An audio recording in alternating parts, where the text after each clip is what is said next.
Attack के कारण श्रीनगर में हुई आज सुबह जो एक बर्बरता से जो 2 किलिंग की गई हैं, जिसमें श्रीनगर के 2 टीचर जो हैं, अगर मैं शहीद बोलूँ तो होगा, क्योंकि जिस बर्बरता से उनका कत्ल किया गया है उसको लेकर हम जम्मू में इस समय लाइव है, जिसमें दीपक चंद जी के जो किलिंग की गई है उनका घर जो है जम्मू में पटोली में जो घर है उनका, हम वहाँ से उस समय आपको लाइव तस्वीरों से लेकर आपके साथ जुड़े हुए हैं। कोशिश करते हैं हम यहाँ की आपको लाइव जो हालात हैं सब दिखाने की और उनसे बात करने की भी हम कोशिश करेंगे।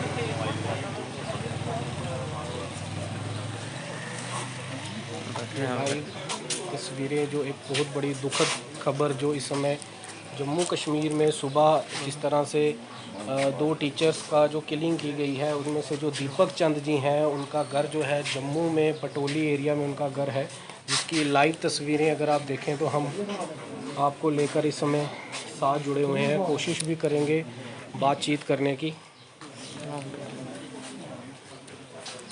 सर, जिस बर्बरता से आए दिन श्रीनगर में किलिंग हो रही है और जिस तरह सोर्सेज से पता चला है कि नॉन मुस्लिम्स को लेकर जो ये अटैक किया गया है श्रीनगर में, जिसमें हमारे दीपक चंद जी हैं जो शहीद हो गए हैं, उसको लेकर आप क्या बोलना चाहेंगे? ये सिलेक्टिव किलिंग है और काफ़ी देर से वो सिलेक्टिव किलिंग कर रहे हैं। उनका मकसद एक ही है, जो अलगाववादी है, उग्रवादी है, उनका एक मकसद है कि जहाँ शांति ना हो सके, पीस ना हो सके।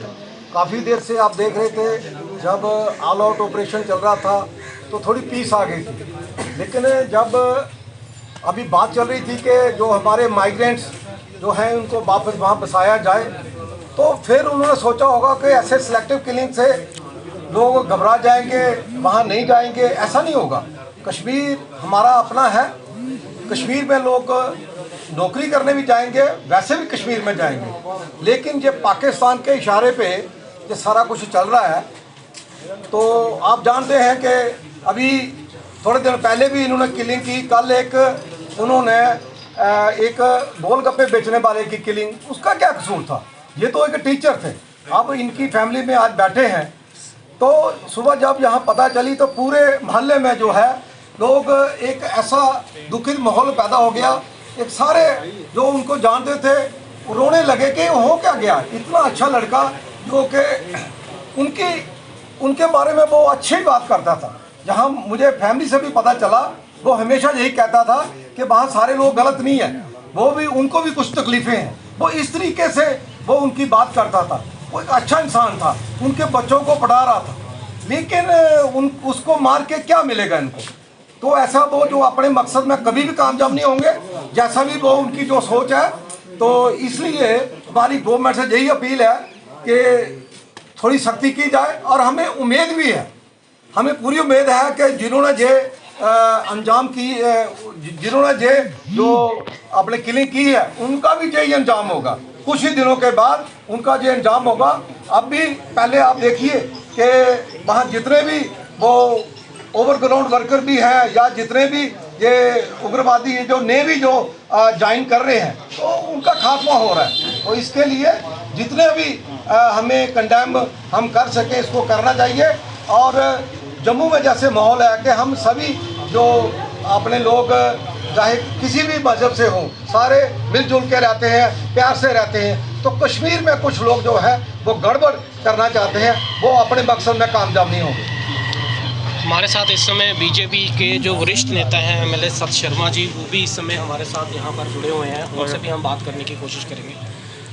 सर, जिस तरह से सरकार ने कोशिश की है कि कश्मीरी पंडितों को हम वापस वहाँ पर बसाने की जो पूरी कोशिश की जा रही है, सरकार तो अपनी तरफ से कोशिश कर रही है, लेकिन जिस तरह से आए दिन जो किलिंग्स चल रही हैं, रोज़ कोई ना कोई जो कश्मीरी पंडित हो, चाहे वो किसी भी मज़हब से, स्टेट से या रिलीजन से बिलोंग करता है, बट जो बेगुनाह लोगों को और मासूमों को जो मारा जा रहा है, उसको सरकार जो है वो किस तरह से सिक्योरिटी दे पाएगी, और किस तरह से कश्मीरी पंडितों को जो बसाने का जो एक सपना दोबारा सरकार देख रही है, उसको किस तरह से पूरा कर पाएंगे? ऑपरेशन ऑल आउट के बाद और डीडीसी चुनावों के बाद कश्मीर में एक अच्छा वातावरण बना था। आगामी आने वाले चुनावों को भी हम सब समझते हैं कि पाकिस्तान के इशारे पर एक तशद्दुद का वातावरण वहाँ पर फैलाने की जो कोशिश की जा रही है, जिसके चलते ये किलिंग्स हुई हैं। एक छोटा सा गोलगप्पे बेचने वाला वेंडर, उसके बाद एक केमिस्ट, और उसके बाद आज जो 2 टीचर्स की किलिंग हुई है।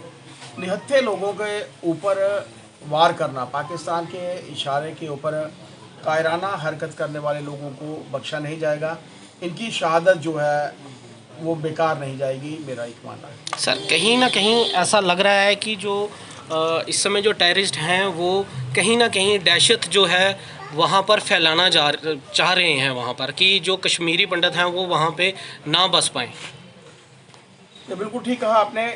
कोशिश उनकी जारी है पाकिस्तान के इशारे पर वहाँ पे कि जैसे मैंने कहा तशद्दुद का माहौल जो है वो बनाना चाहते हैं, लेकिन ऐसा होगा नहीं, क्योंकि जिस तरीके से ऑपरेशन ऑल आउट हुआ था, जल्द ही आप लोगों को ये अंजाम देखने को मिलेगा कि जिन लोगों ने भी ये कायराना हरकत की है वो उसी अंजाम पर पहुंचेंगे और जल्द से जल्द वो लोग भी ये संसार छोड़ेंगे, मेरा एक ऐसा मानना है। सर कहीं आपकी मैं एक सवाल आपसे ये पूछना चाहूँगा, इस समय क्या ऐसी ज़रूरत आन पड़ी है इस समय कि इस समय जो गवर्नर हैं एलजी मनोज सिन्हा, उनको एक इमीडिएट मीटिंग अपने सिक्योरिटीज़ एजेंसीज के साथ मिलकर एक सिक्योरिटी इस समय इमीडिएट मीटिंग करनी चाहिए, और जिनको वो आश्वासन दे रहे हैं बसाने का, उनकी सिक्योरिटी के लिए कुछ कड़े कदम क्या आप सरकार उठाने के लिए तैयार हैं या उनको उठाने चाहिए इस समय? सरकार ने समय समय पर कड़े कदम उठाए हैं और जल्द, जैसे मैंने आप लोगों को बताया, जल्द ही आप लोगों के सामने ये रिज़ल्ट आ जाएगा कि जिन लोगों ने ये वातावरण ऐसा बनाया है जो तशद्दुद का वातावरण है, उन लोगों को भुगतना पड़ेगा और आप लोगों के सामने ही होगा। ये थे हमारे साथ जो बीजेपी के वरिष्ठ नेता थे एमएलए सत्य शर्मा जी, और उन्होंने जिस तरह से हमें बताया मीडिया को कि किस तरह से जो है श्रीनगर में जो किलिंग्स की जा रही हैं उनको लेकर किस तरह से सरकार जो है कड़े कदम उठाने के लिए रह रही है। लेकिन दुखद का जो माहौल है मैं उसका एक बार आपको तस्वीर ज़रूर दिखाना चाहूँगा कि जिस घर का एक चिराग चला जाए उस घर का माहौल कैसा बन जाता है। आप देखिए किस तरह इनके घर में इस समय जो दीपक चंद जी हैं वो कोई किसी पुलिस में काम नहीं करते थे, किसी सेना के वो अधिकारी नहीं थे या कहीं आर्मी जवान नहीं थे, वो तो सिर्फ बच्चों को एक शिक्षा देने के लिए जो श्रीनगर में एक अपनी जो एकेडमिक सर्विस है वो उसको दे रहे थे, जिनका कोई कसूर नहीं था। जिस तरह हमने अभी सवाल भी कई पूछे कि श्रीनगर में किस तरह बेगुनाह और मासूम लोगों को जो मारा जा रहा है। समा नहीं है ऐसा कि मैं घर में किसी बंदे से इनके बात कर सकूं, लेकिन फिर भी मैं आपको उनकी घर का जो माहौल आप देख सकते हैं किस तरह इस समय सन्नाटा जो है वो इस समय छाया हुआ है उनके घर पे। और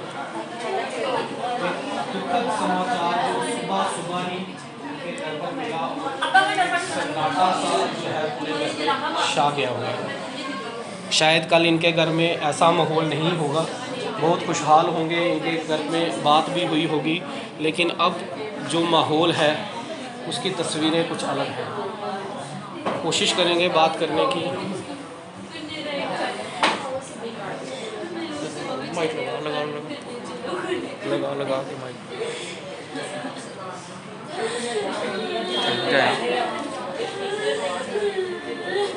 थोड़ी जगह दे, माहौल नहीं है आपसे बात, थोड़ी जगह दे।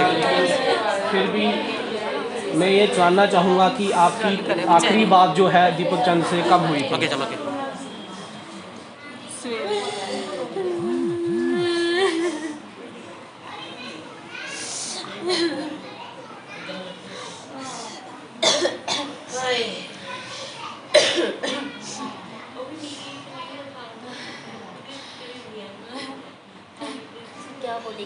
हम समझ सकते हैं इस समय जो हालात कोई बने हुए हैं। भाई दोस्तों, हम समझ सकते हैं, खुद भी थोड़ी शर्म किया करो। कोई बात नहीं। समझ सकते हैं कि इस समय क्या माहौल बना हुआ है, जो बातचीत चलिए चलिए चलिए आप चलो नहीं है।